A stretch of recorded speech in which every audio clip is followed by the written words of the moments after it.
जैसा कि हमने वादा किया था, इस सावन के पहले सोमवार को हम शिव भक्तों के लिए लेकर आए हैं महादेव से जुड़ा एक अद्भुत और अनसुना रहस्य। एक ऐसा रहस्य जो काशी की प्राचीन गुफाओं, महाश्मशान की अग्नि और काल भैरव की तांत्रिक परंपरा में आज भी जीवित है। कभी आपने सुना है कि एक रात ऐसी भी आई थी जब स्वयं महादेव ने इस सृष्टि से अपने होने का त्याग कर दिया था। एक रात जब कैलाश पर्वत सूना हो गया था, शिव का त्रिशूल मौन था और भोलेनाथ अपनी ही बनाई सृष्टि से विरक्त होकर एक रहस्यमयी गुफा में लीन हो गए थे। कहानी काशी की है, वो काशी जो आज भी तंत्र मंत्र, अदृश्य शक्तियों और महाश्मशान की अग्नि से जगमगाती है। पुराणों और काशी खंड की लोक कथा कहती है कि हजारों साल पहले एक समय ऐसा आया जब देवताओं ने छल किया। अपनी स्वार्थ सिद्धि के लिए शिव को एक ऐसी सभा में बुलाया जहां उनकी अवहेलना और अपमान किया गया। शिव, जिन्होंने ब्रह्मा, विष्णु और महाकाली तक को अपना रूप दिखाया था, वो उस सभा में चुपचाप बैठे रहे। लेकिन जब हद पार हुई तो भोलेनाथ उठे और बोले, आज से मैं इस सृष्टि का मोह त्याग रहा हूं। महादेव ने अपनी जटाओं को खोलकर पृथ्वी पर दे मारी। उन जटाओं से प्रकट हुए काल भैरव, एक ऐसा रूप जिसकी गूंज से पूरे ब्रह्मांड में हलचल मच गई। शिव ने कहा, आज इस संसार में कोई भी मेरी तरफ आंख उठाकर देखे, उसका सिर काट देना, चाहे वो देवता हो, मानव या असुर। कहते हैं उसी रात काशी के 108 स्थानों पर काल भैरव ने एक एक कर 108 सिर काटे। वो सिर कौन थे? कहानी यही कहती है कि उन सिरों में छल करने वाले देव, साधक और तांत्रिक भी शामिल थे। उस रात काशी के सभी शिव मंदिरों के कपाट बंद कर दिए गए। शिवलिंग को काले वस्त्र से ढक दिया गया। कोई भी पुजारी उस रात मंदिर में प्रवेश नहीं करता। तांत्रिक मान्यता है कि उस रात महाश्मशान की अग्नि कभी नहीं बुझती। जो भी उस रात शिवलिंग की ओर देखे, उसकी मृत्यु निश्चित होती है। काल भैरव ने पूरा नगर रौंद दिया।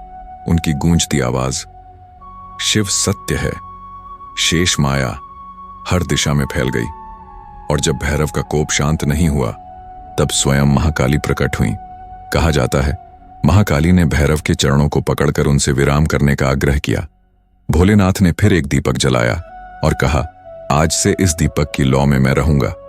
हर सावन की 18 तारीख को वही लौ फिर जल उठेगी, उसी में मेरा स्वरूप मिलेगा। कहते हैं आज भी काशी के काल भैरव मंदिर के भीतर एक गुप्त गुफा है, जहां हर साल सावन की 18 तारीख को आधी रात के समय एक रहस्यमयी दीपक अपने आप जल उठता है। बिना तेल, बिना बाती, सिर्फ रहस्यमयी लौ। उस लौ के सामने कोई साधारण मनुष्य नहीं रुक सकता। तांत्रिक कहते हैं उस लौ में शिव का अमूर्त स्वरूप विराजमान होता है।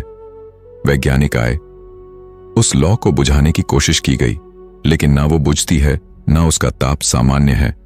कभी बर्फ जैसा ठंडा, तो कभी अग्नि से भी तेज।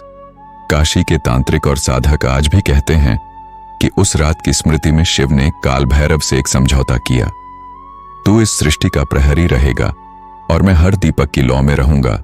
जहां कहीं अन्याय, अधर्म और छल होगा, तू वहीं प्रकट होगा। इसीलिए आज भी हर शिव मंदिर में भैरव का स्थान मंदिर के द्वार पर होता है। वो पहरेदार है उस शक्ति का जो काशी की रात को अपनी जटाओं में समेटे बैठा है। आज भी अगर कोई शिव भक्त सावन की 18 तारीख की रात महाश्मशान में दीपक लेकर जाए, तो कहते हैं उसे शिव का दर्शन होता है।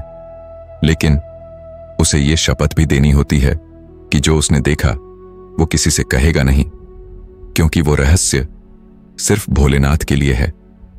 तो क्या वो दीपक सच में आज भी जलता है? क्या काल भैरव अब भी सृष्टि की रक्षा कर रहे हैं? क्या सच में शिव ने उस रात अपना शरीर त्याग दिया था? सवाल अनगिनत हैं। उत्तर सिर्फ वही जानता है जो इस रात महाश्मशान की अग्नि में शिव का नाम लेकर दीप जलाता है।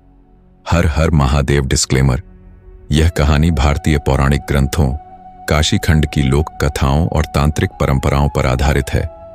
इसका उद्देश्य दर्शकों तक प्राचीन रहस्यों और सांस्कृतिक मान्यताओं को रोचक रूप में प्रस्तुत करना है। इसका प्रामाणिकता, दावा या अंधविश्वास फैलाना उद्देश्य नहीं है।